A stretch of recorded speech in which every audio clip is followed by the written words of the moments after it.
Hi, second graders. Today we're going to continue reading Planet Omar.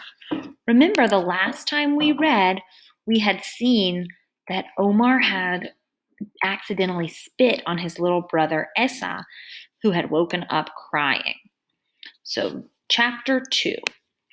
The reason I had been having bad dreams, especially bad dreams about teachers, was because I was going to be starting at a new school. This made me feel like there were snakes in my tummy, and some of them were sneaking up and squeezing my heart.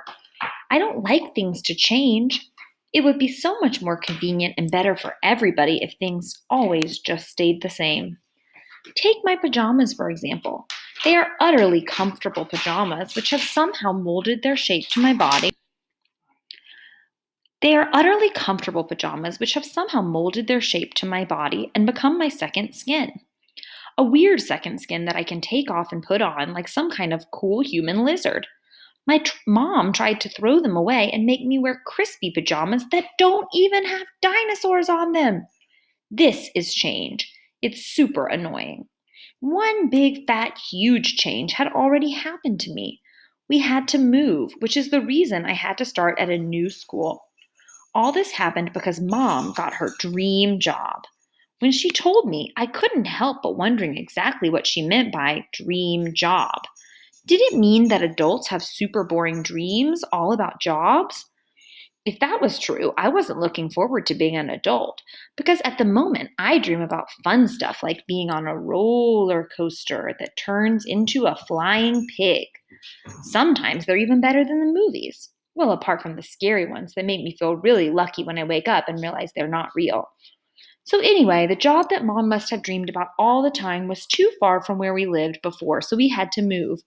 The moving bit was very, very times 100 annoying because Dad said I couldn't put all the 1,267 important things from my room in the boxes to take to the new house.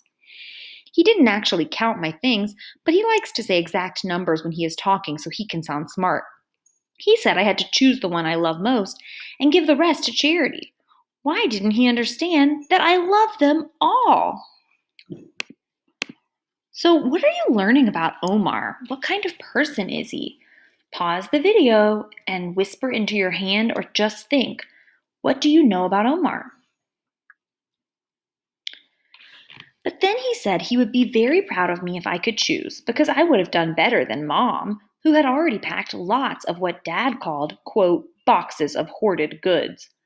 I like Dad being proud of me, especially because it normally means pastries for breakfast. So I chose 56 things to take with me. I counted them really carefully so I could be precise when Dad asked, and also make sure that nobody sneakily gave anything away without me noticing. Woohoo! Yay! The good news was that the new house was super, super cool. When we first saw it, Miriam and I ran straight into the backyard and whooped because it was at least twice the size of our old one. We planned out where we would put a soccer net and Essa's swing set, and Miriam did loads of cartwheels to prove just how massive it was. That was the first time we saw the little old lady who lives next door. She peeped over her fence and said, "Humph!" And she put her nose higher in the air as if she was smelling something there that she didn't like. There's his neighbor looking over the fence.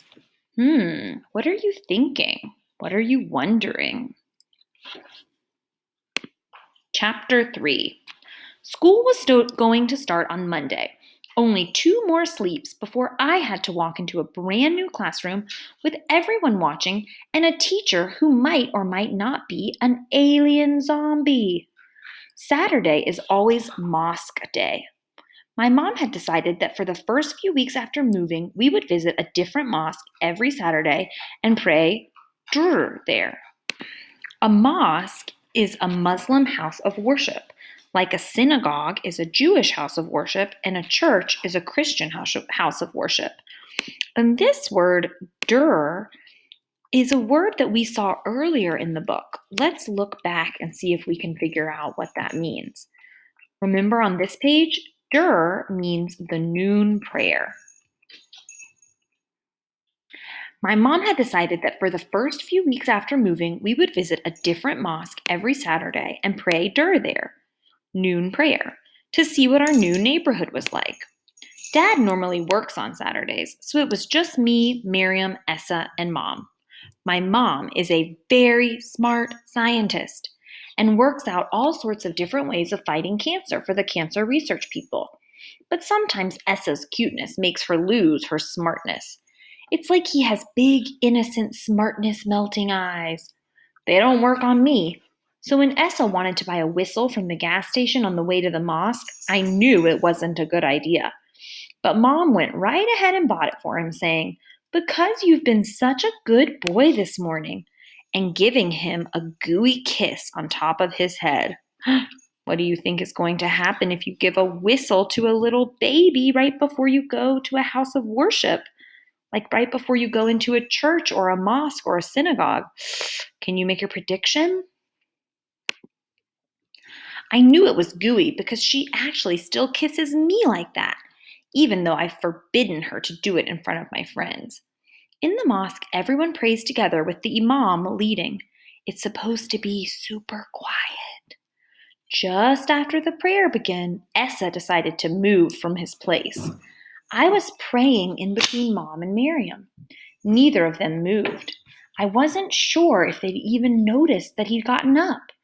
Now, Essa is annoying sometimes, but he is my little brother, and I worry about him, so I quickly sneaked a look behind us.